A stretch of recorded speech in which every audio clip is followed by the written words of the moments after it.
Hello everybody, welcome to Takshashila classes. इस video में हम themes in Indian history part 1 का जो सेकंड चैप्टर है आपका किंग्स, फार्मर्स एंड टाउन्स, इसको डिस्कस करेंगे। पिछले वीडियो में हमने हड़प्पन सिविलाइजेशन के बारे में पढ़ा था। जो भी एग्जाम पॉइंट ऑफ व्यू से आपके इंपॉर्टेंट फैक्ट्स थे, इंपॉर्टेंट क्वेश्चंस जहाँ से बन सकते थे, वो सारा हमने कवर किया था। इस वीडियो में हम वैदिक इरा के बारे में पढ़ेंगे। उसके बाद के जो 6 आपके साइड में मैंने सब पॉइंट्स लिखे हैं, इस सारे के बारे में हम डिस्कस करेंगे। इसकी जो टाइमलाइन है वो बहुत ज़रूरी है। वैदिक इरा और पोस्ट वैदिक इरा में जो डिफरेंस बताता है आपको, वो है discovery of iron. Iron was discovered in 1000 BC। सो इसके पहले की जो एज थी इसको बोला जाता है प्री वैदिक एज, जो इसके बाद की एज थी इसको बोला जाता है पोस्ट वैदिक एज। फर्स्ट पैराग्राफ में यहाँ पे आपको दिया हुआ है कि जो ऋग वेदा था ये लिखा किसने था।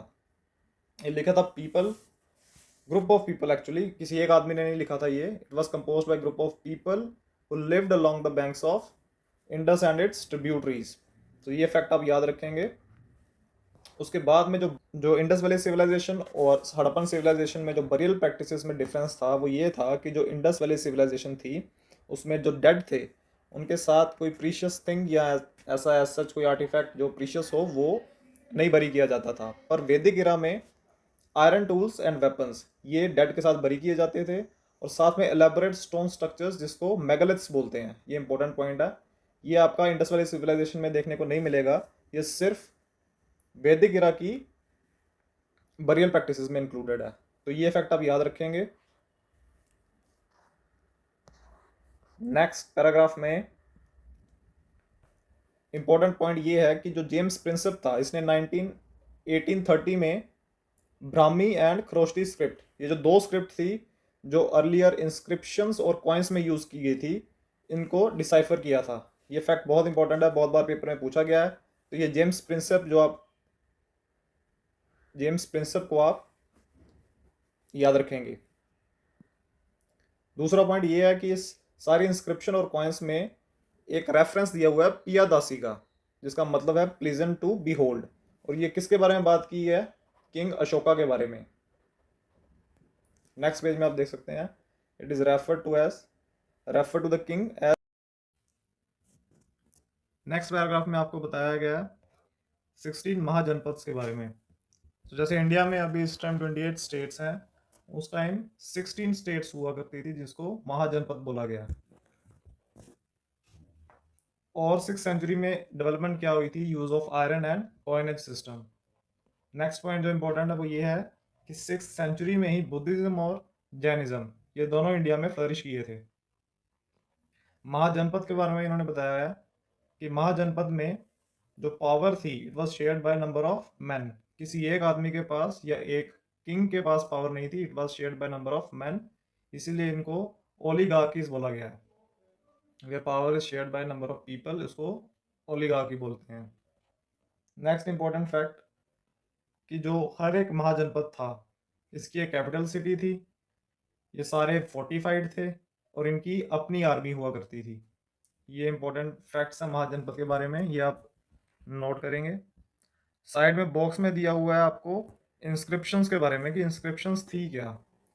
इंस्क्रिप्शन एक तरह का रिकॉर्ड था जिनमें जो किंग्स थे उनकी अचीवमेंट्स, उनकी एक्टिविटीज और उनके आइडियाज ये इंस्क्राइब किए जाते थे। और जो अर्लीस्ट इंस्क्रिप्शन थी वो प्राकृत लैंग्वेज थी। ये इंपॉर्टेंट फैक्ट है, इसको याद रखेंगे। साथ में ये पाली, तमिल और संस्कृत ये लैंग्वेज में भी इंस्क्रिप्शन आपको बाद में मिलना स्टार्ट हो गई थी। नेक्स्ट पेज में आपको दिया हुआ ये मैप बहुत इंपॉर्टेंट है, 16 महाजनपद। तो एक बार प्रीवियस ईयर में क्वेश्चन आया हुआ है ऑलरेडी कि which of the following is not या was not among 16 mahajanapada of 6th century. तो उसमें एक ऑप्शन में कलिंग भी दिया हुआ था। तो आपको याद रखना है कि Kalinga was not one of 16 महाजनपद। ये सारे जो भी सर्कल किए हैं ये 16 महाजनपद हैं, ये आप याद रखेंगे।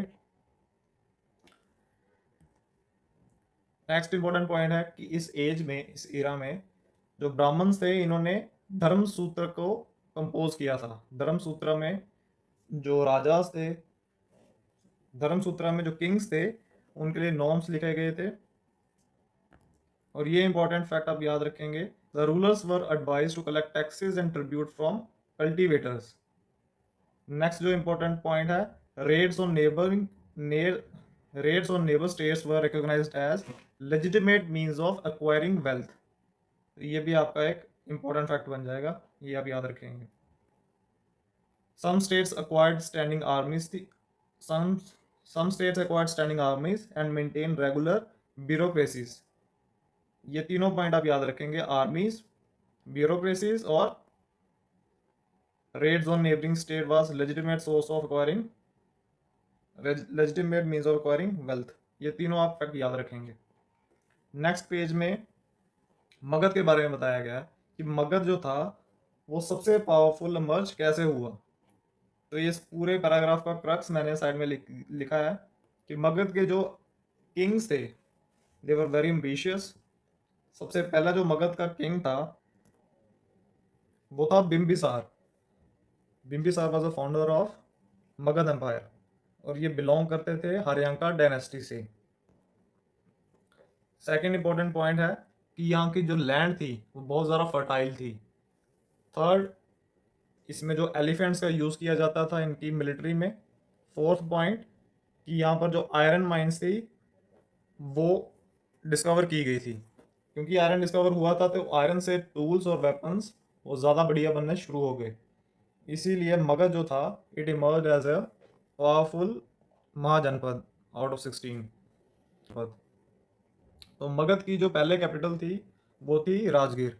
राजगीर के बाद इसकी कैपिटल शिफ्ट हुई पाटलिपुत्र। ये किसने की थी, आपको ध्यान रखना है, ये की थी उदयन ने। उदयन कौन था, ये सन ऑफ अजात शत्रु। अजात शत्रु यहाँ पर इसका रेफरेंस इतना दिया नहीं हुआ, सिर्फ इतना ही बताया हुआ कि जो इसके एम्बिशियस किंग्स थे उनमें बिंबिसार था, अजात शत्रु था, महापद्मनंदा था, ये बेस्ट नोन थे। ज़्यादा रेफरेंस नहीं दिया हुआ, यहाँ पर दिया सिर्फ कि capital was shifted to Pataliputra. किसने किया था ये नहीं दिया हुआ, तो ये मैंने साइड में लिख दिया। नेक्स्ट पैराग्राफ में डायरेक्टली चंद्रगुप्त मौर्य के बारे में लिख दिया गया है। तो चंद्रगुप्त मौर्य का जो एम्पायर था उसका एक्सपेंशन बताया हुआ है। It extended control as far as Afghanistan and Baluchistan. And his grandson Ashoka, Ashoka जो था ये most famous ruler of Mauryan empire था। इन्होंने, ये एक इम्पॉर्टेंट फैक्ट है कि जो कलिंगा का युद्ध था इसके बाद he gave up violence and adopted a peace treaty and adopted non violence. उसके बाद उनकी जो पीस पॉलिसी थी उसको धर्मा कहा गया, धम्मा। और जो धम्म को प्रोपोगेट करते थे उनको धम्म महंता बोला गया। जो लेफ्ट में बॉक्स है ये बहुत इंपॉर्टेंट है, इसमें से भी क्वेश्चन पूछा गया है। इसको सिंप्लीफाई करने के लिए मैंने यहाँ पर एक डायग्राम बनाया है कि जो अशोकन स्क्रिप्ट थी, अशोकन इंस्क्रिप्शन में जो मोस्टली इंस्क्रिप्शन थी वो प्राकृत लैंग्वेज की थी। जो नॉर्थ वेस्ट में लैंग्वेज यूज़ की है इंस्क्रिप्शंस में वो है ग्रीक और आर्मेइक, और इनकी स्क्रिप्ट थी खरोष्टी। जो ईस्टर्न साइड में लैंग्वेज यूज़ की है इंस्क्रिप्शंस में वो है प्राकृत लैंग्वेज और ब्राह्मी स्क्रिप्ट। और एक इम्पॉर्टेंट फैक्ट ये है, अफगानिस्तान में जो स्क्रिप्ट यूज़ की है वो ग्रीक और आर्मेइक स्क्रिप्ट है। ये आपका PYQ है। नेक्स्ट पैराग्राफ में मेगास्थनीज का रेफरेंस है जो कि एक ग्रीक एम्बेसडर था in the court of Chandragupta Maurya. तो ये भी आप फैक्ट याद रखेंगे। चंद्रगुप्त मौर्य के पीरियड में जो कौटिल्य था, चाणक्य, इन्होंने अर्थशास्त्र को कंपाइल किया था which is a political book. उसके बाद बताया गया कि अशोका की जो फिलॉसफी थी ये इंस्क्राइब थी ऑन रॉक्स एंड पिलर, जिनको रॉक रिडिक्ट और पिलर रिडिक्ट बोला गया, बट उसका कोई रेफरेंस है नहीं इसमें। नेक्स्ट पैराग्राफ में ये लाइन बहुत इंपॉर्टेंट है कि Ashoka was the first ruler, कि Ashoka was the first ruler who inscribed his message in this who inscribed his message to his subjects। Next paragraph में एडमिनिस्ट्रेशन ऑफ एम्पायर बताया गया है, एम्पायर की पॉलिटी के बारे में बताया गया है कि वहाँ पर 5 मेजर पॉलिटिकल सेंटर्स थे। और वो कौन कौन से थे, सबसे पहले जो कैपिटल थी इसकी पाटलिपुत्रा। तो प्रेजेंट डे पटना है, इसको पाटलिपुत्रा बोला गया था। तो पाटलिपुत्रा के साथ साथ तक्षशिला, उज्जैनी, तोसाली और सुवर्णगिरी, ये सारे 5 के 5 मेजर पॉलिटिकल सेंटर्स थे और इनका रेफरेंस अशोकन इंस्क्रिप्शन में हर जगह दिया गया है। सेकंड पॉइंट जो इंपॉर्टेंट है, there has been same message engraved in every inscription, ये भी आप याद रखेंगे। Third point, there was a uniform administrative. Next page में आपके इंपॉर्टेंट मैप दिया हुआ है जिसमें अशोकन इंस्क्रिप्शंस हैं। तो जो जो इंपॉर्टेंट हैं, मेजर, माइनर और पिलर इंस्क्रिप्शन, वो सारे मैंने मार्क किए हैं। ये आप ध्यान से आप इसको एक बार नोट कर लेंगे। कई बार आपको पेपर में दी जा सकती हैं ये चीज़ें कि arrange the following inscriptions from north to south या ईस्ट टू वेस्ट, तो उसके लिए आप ये मैप को ध्यान से पढ़ेंगे। और जो मौर्यन एडमिनिस्ट्रेशन था, इसके बारे में हमें पता कैसे चलता है कि ये एडमिनिस्ट्रेशन सेंट्रल एडमिनिस्ट्रेशन था? इट इज़ फ्रॉम अर्थशास्त्र एंड इंडिका। अर्थशास्त्र थी जो, ये पॉलिटिकल बुक थी रिटन बाय चाणक्य, और जो इंडिका थी ये लिखी गई थी मेगस्थनीज के द्वारा। जो किंग्स थे, they use to appoint officials and they use to examine every department.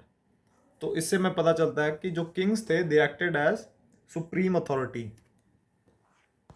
Next paragraph में जो इंपॉर्टेंट है कि जो तक्षशिला और उज्जैनी था, they were situated on important long distance trade routes, while though जो आपका सुवर्णगिरी था जो कि आपका कर्नाटका में है, it was possibly the important gold mine for Ashokan period.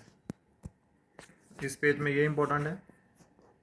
Next page में यहाँ पर दिया हुआ है कि 6 जो सब कमिटीज़ थी आपकी मेगस्थनीज में, जो मेंशन है, मेगस्थनीज ने जो मेंशन किया अपनी इंडिका बुक में, 6 सब कमिटीज़ फॉर कोऑर्डिनेटिंग मिलिट्री। तो वो 6 सब कमिटीज़ कौन सी थी? वो नेवी थी, ट्रांसपोर्ट थी, फुट सोल्जर्स थी, हॉर्सेस थी, चैरॉइट्स थी और एलिफेंट्स थी। तो ये आप इंपॉर्टेंट फैक्ट्स याद रखेंगे। 6 सब कमिटीज़। ऐसे आपको क्वेश्चन आ सकता है कि which of the following was not one of 6 सब committees for coordinating military activity. तो ये आप याद रखेंगे।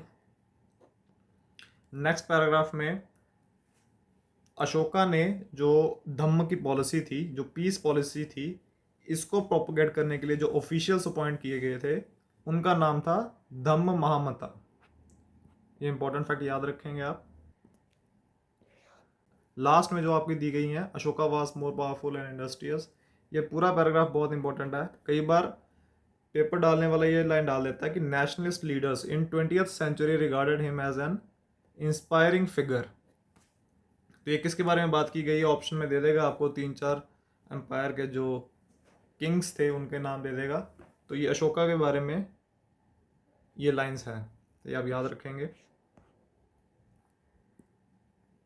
ये मौर्यन एम्पायर का टाइम स्पैन दिया हुआ कि it lasted about 150 years, which is not very long. तो ये भी आपको ऑप्शन में दे सकते हैं कि which of the following is not true या which of the following is true about Mauryan empire. तो ये आप टाइम पीरियड याद रखेंगे इसका। नेक्स्ट पैराग्राफ में ये बहुत इंपॉर्टेंट फैक्ट है एक, तमिलकम। ये आपको यूपीएससी सिविल सर्विसेज में क्वेश्चन आया हुआ है कि तमिलकम में विच of the following included in Tamilakam. तो ये 3 स्टेट्स जो प्रेजेंट डे स्टेट्स हैं, आंध्र प्रदेश, केरला और Tamil Nadu, these 3 states formed Tamilakam of that period. Next paragraph में जो साउथ के किंग्स थे, साउथ के किंगडम्स थे, उनके बारे में रेफरेंस दिया। तो साउथ के जो 3 इंपॉर्टेंट किंगडम्स थे वो थे चोलास, चेरास एंड पांड्यास। ये 3 साउथ के इंपॉर्टेंट किंग्स थे, किंगडम्स थे। ये दोबारा भी आ सकता है। नेक्स्ट इन्होंने बताया कि जो साउथ में एम्पायर्स थे, उनके जो चीफ्स थे, उनकी पोजीशन हेरिडेटरी थी या नहीं थी। उनकी जो पोजीशन थी, it may or may not be hereditary. Special rituals जो थे for the leadership in warfare and arbitrating disputes, ये उनके फंक्शंस थे। They use to receive gifts from their subordinates. और थर्ड पॉइंट है जो इंपॉर्टेंट है, there were no regular armies and officials in chiefdoms. ये आपको आ सकता है। नेक्स्ट पैराग्राफ में सातवाहन के बारे में बताया हुआ है। सातवाहन जो एम्पायर था, सातवाहन एम्पायर की जो स्थापना की थी वो की थी सिमोका ने, जिसका रेफरेंस है नहीं यहाँ पर, तो उसके लिए मैंने नीचे आपको टाइमलाइन दे दी है। मौर्यन के बाद इन्होंने डायरेक्टली जंप किया सातवाहन पे। ये बीच में जो शुंगा डायनेस्टी और कन्नव डायनेस्टी है, ये इन्होंने मिस कर दिया। तो सातवाहन के फाउंडर थे सिमोका। सातवाहन के बाद में आए थे साकास, जो कि इंडो ग्रीक्स बोला जाता है जिनको। उसके बाद आए थे कुशन्स। कुशान्स का जो मोस्ट इंपॉर्टेंट या मोस्ट पावरफुल जो लीडर था, मोस्ट पावरफुल किंग जो था, वो था कनिष्क। और कनिष्क के बाद गुप्तास, इनका रेफरेंस है इसमें। बॉक्स में जो दिया है वो अर्थशास्त्र की जो बुक, अर्थशास्त्र में जो मिलिट्री के बारे में बताया हुआ है उसके बारे में दिया है कि मौर्यन जो थे उनके पास स्टैंडिंग आर्मी थी 6 लाख फुट सोल्जर्स की। उनमें 30,000 कविलरी और 9,000 एलिफेंट्स, मतलब जो घुड़सवारी होते हैं उनको कविलरी बोला जाता है, वो 30,000 थे। और जो एलिफेंट्स थे वो 9,000 थे। तो ये आपको फैक्ट पेपर में पूछ सकता है वो। उसके साथ साथ उसके एडमिनिस्ट्रेशन में स्पाई सिस्टम था, लैंड रेवेन्यू लिया जाता था, और वेल प्लान्ड इरीगेशन फैसिलिटीज़ थी, जिसमें पॉन्ड्स, वेल्स और कैनाल्स कंस्ट्रक्ट किए गए थे। तो ये इंपॉर्टेंट फैक्ट आप याद रखेंगे। नेक्स्ट पेज में डिवाइन किंग्स के बारे में बताया गया है। ये बहुत इंपॉर्टेंट आपका पैराग्राफ है, इसको आप स्टार मार्क कर लीजिए, इंपॉर्टेंट मार्क कर लीजिए। कि जो क्वेश्चंस थे, they identified themselves with variety of deities. ठीक। दूसरा इंपॉर्टेंट पॉइंट है, दूसरा पॉइंट है the notion of kingship, it is best evidenced in the coins and sculpture. ये आपका पीवाईक्यू है, दोबारा भी आपको ऑप्शन में पूछा जा सकता है। थर्ड आपका इंपॉर्टेंट पॉइंट है colossal statue of cushion rulers. ये भी इंपॉर्टेंट है। ये कहाँ कहाँ इंस्टॉल किया गया, मथुरा में भी और अफगानिस्तान में भी आपको मिल जाएगा। फोर्थ इंपॉर्टेंट पॉइंट कि कुशन्स जो थे ये consider themselves as god like. इसीलिए जो कुशन रूलर्स थे इन्होंने टाइटल्स लाइक देवी पुत्र अडॉप्ट किया था। और देवी पुत्र का इंपॉर्टेंट, देवी पुत्र का मीनिंग क्या, son of god, which is possibly inspired by Chinese rulers who call themselves as sons of heaven. तो ये भी आप पॉइंट मार्क कर लेंगे। ये एक बार आपको पूछा गया, दोबारा भी पूछने के चांस हैं। नेक्स्ट जो है गुप्ता एम्पायर के बारे में बताया हुआ है। गुप्ता एम्पायर की टाइमलाइन ये है 4th AD, और जो क्वेश्चंस थे ये 1st AD, ये आप याद रखेंगे। गुप्ता एम्पायर में ये 3 फैक्ट आप याद रखेंगे। Many of these dependent on samantas. Samantas कौन थे, ये man who maintain themselves through local resources including control over land, and they offered homage and provided military support to rulers. Powerful samantas could become kings. ये Gupta period के बारे में बताया हुआ 3 important facts, ये आप याद रखेंगे। नेक्स्ट जो इंपॉर्टेंट पॉइंट है वो है प्रशस्ति। प्रशस्ति थी क्या, so it was inscription composed in praise of kings. ये आप नीचे पिक्चर में देख सकते हैं, coins, coins of Kushan age, जिसमें ओवर साइड पे किंग कुशन कनिष्क, जिसकी ओवर साइड पे कनिष्क की फोटो बनी हुई है, और रिवर्स पे एक डाइटी है। तो इसीलिए जो इन्होंने बोला, क्वेश्चंस जो थे they identified themselves with variety of deities, ये आप नोट करेंगे। बॉक्स में आपको दिया है शिल्पाधिकर्म। ये लिखा गया था इलांगो अधिकाल के द्वारा, जो कि जैन मोंक थे, और ड्यूरिंग चेरा पीरियड, जो चोला, चेरा और पांड्या डायनेस्टीज थी साउथ की, उनमें से जो चेरा डायनेस्टी थी उसके पीरियड में ये शिल्पाधिकर्म लिखा गया। ये आपका PYQ है, इसको आप ध्यान रखेंगे। नेक्स्ट पेज में प्रयाग प्रशस्ति, ये कंपोज की गई है हरिसेन के द्वारा संस्कृत में, जो थे court poet of Samudragupta. Samudragupta को नेपोलियन ऑफ इंडिया भी बोला जाता है, तो आप ये ध्यान रखेंगे। ये बॉक्स में जो दिया डिस्क्रिप्शन, ये समुद्रगुप्त की दी हुई है, जो लिखा गया है प्रयाग प्रशस्ति में। और क्वेश्चन बनाने वाला इसमें से कोई भी लाइन उठा के आपसे पूछ सकता है कि ये किसके बारे में डिस्क्राइब किया गया है। तो आप ये जो इंपॉर्टेंट जितने भी हैं इसमें लाइन्स, ये सारे मैंने मार्क कर दिए हैं, इनको एक बार पढ़ लेंगे। इसमें लिखा हुआ है he is equal to gods like Kubera, Varuna, Indra and यमा। तो ये आप ध्यान रख सकते हैं। ये बॉक्स में एक बहुत ज़रूरी फैक्ट है, यहाँ पर रेफरेंस दिया गया है सुदर्शना लेक का। तो इसकी कंस्ट्रक्शन की थी पुष्यगुप्ता ने during the reign of Chandragupta Maurya. इसकी जो फर्स्ट रेनोवेशन की थी वो की थी रुद्रदमन ने। उसके बाद जो सेकंड रेनोवेशन की थी ये की थी गुप्ता एम्पायर के सिकंदगुप्त ने। तो ये फैक्ट यहाँ पर दिया नहीं है, इसलिए मैंने यहाँ पर लिख दिया, ये आप नोट कर लेंगे अपने नोट्स में। इस पैराग्राफ में बताया गया है जातकास और पंचतंत्र के बारे में। तो जो जातकास थे, these were the stories written and preserved by Buddhist monks, और जो पंचतंत्र थी ये लिखी थी विष्णु शर्मा ने। तो ये आप याद रखेंगे।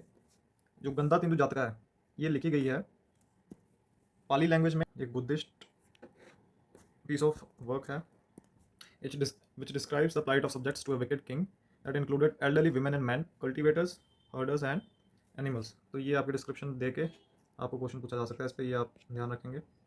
नेक्स्ट आपका strategies for increasing production. Increase जो प्रोडक्शन थी वो इंक्रीज कैसे हुई, तो इसमें जो आपके 3 पॉइंट है ये आप याद रखेंगे। सबसे पहला important point, shift to plough agriculture. Second है आयरन टिप्ड प्लोशेयर, जो कि द डिस्कवरी ऑफ आयरन, ये इंक्रीज हो गया। क्योंकि इससे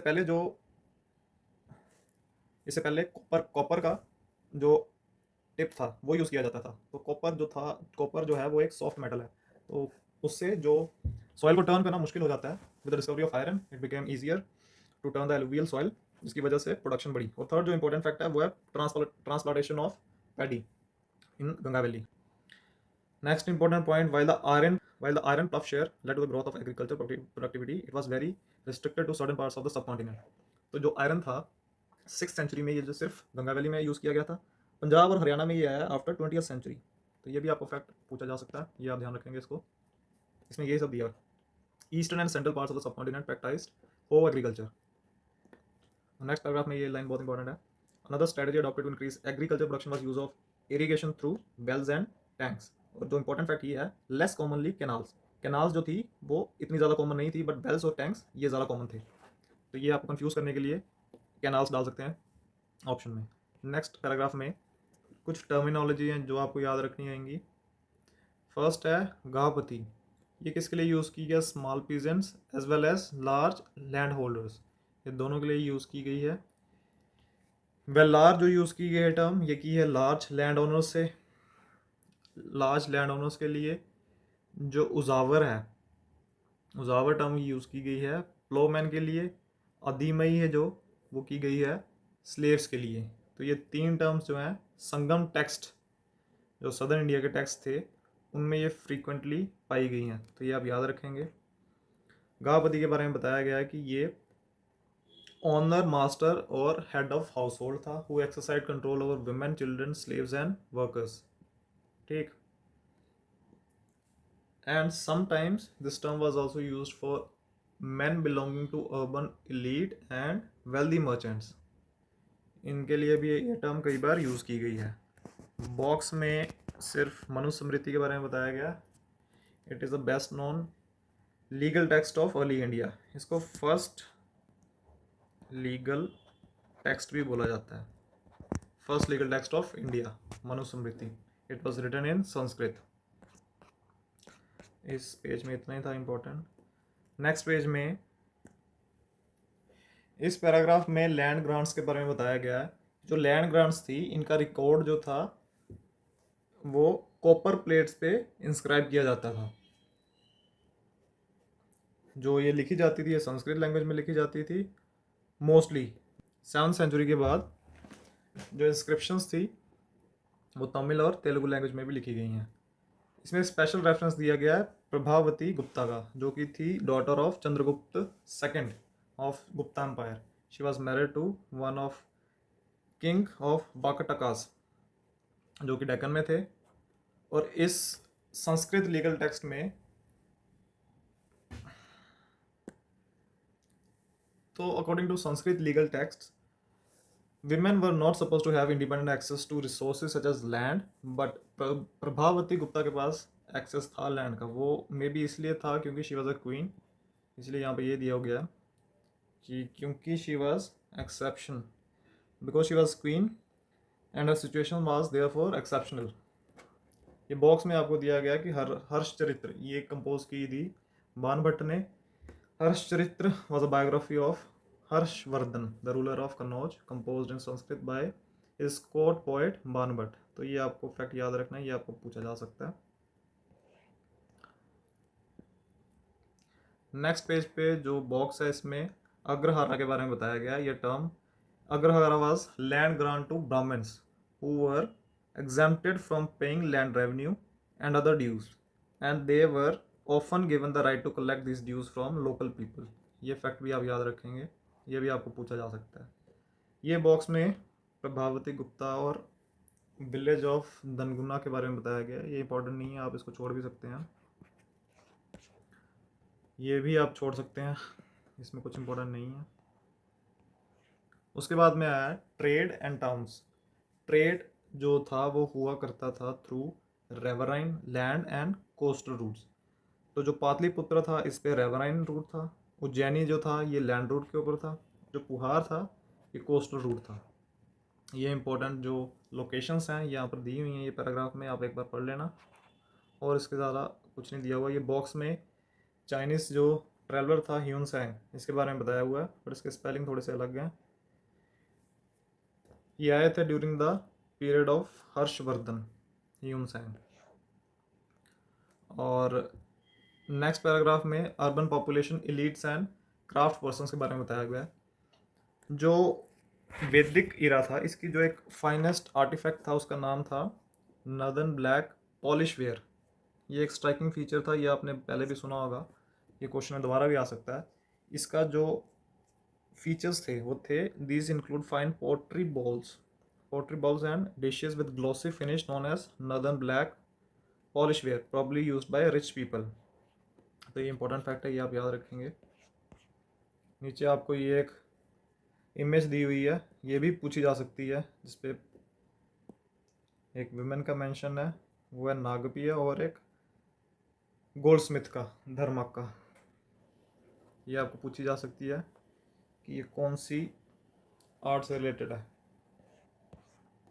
नेक्स्ट पेज में ये मैप है, इसके बारे में जो मेजर एम्पायर्स थे, कुशंस, साकास, गुप्तास, वाक्टकास, सातवाहन, चोला, चेरा एंड पांड्या, इनकी लोकेशन जो है ये आपको ध्यान रखनी है। ये भी पूछी जा सकती है आपसे, इनको अरेंज करना पूछा जा सकता है फ्रॉम नॉर्थ टू साउथ, तो ये आप ध्यान रखेंगे। उसके बाद आप वोटिव इंस्क्रिप्शन, ये वर्ड आप ध्यान रखेंगे। Votive inscription record gifts made to religious institutions. और दूसरी टर्म है श्रेणीज। श्रेणीज क्या था? Organisation of craft producers and merchants, ये भी पूछा हुआ आपको। नेक्स्ट पेज में 2-3 टर्म्स हैं, सेठीज एंड सातवाहन्स। तो जो सक्सेसफुल मर्चेंट्स थे, इनको तमिल में मसत्तुवन बोला जाता था, और सेठीज एंड सातवाहन्स प्राकृत में बोला जाता था। ये भी इंपॉर्टेंट फैक्ट है। नेक्स्ट आपके पैराग्राफ में कॉइन्स के बारे में बताया है कि जो पंच मार्क्ड कॉइन्स थे, ये सबसे पहले जो कॉइन्स जो बने थे, these were called punch marked coins and they were made of gold, copper and silver. ये इंपॉर्टेंट फैक्ट है, ये आप याद रखेंगे। नेक्स्ट है the first coins to bear names and images of rulers, ये were issued by Indo Greeks. और जो फर्स्ट गोल्ड कॉइन्स थे, they were issued by Kushans. ये इंपॉर्टेंट फैक्ट्स है, इनमें आपको कंफ्यूज कर सकते हैं वो। साइड में जो बॉक्स है, इसमें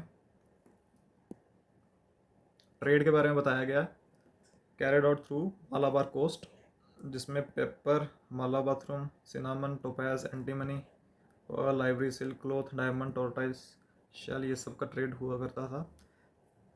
Periplus is a Greek word meaning sailing around Erythrean and was the Greek name for Red Sea. ये आपको पूछा जा सकता है। तो इस पेज में जो दिया है, जो युद्धियाज ऑफ पंजाब एंड हरियाणा, इन्होंने इशू किए थे कॉपर कॉइन्स। और नेक्स्ट जो इंपॉर्टेंट फैक्ट है कि जो गुप्तास थे, they were known for purity of gold coins.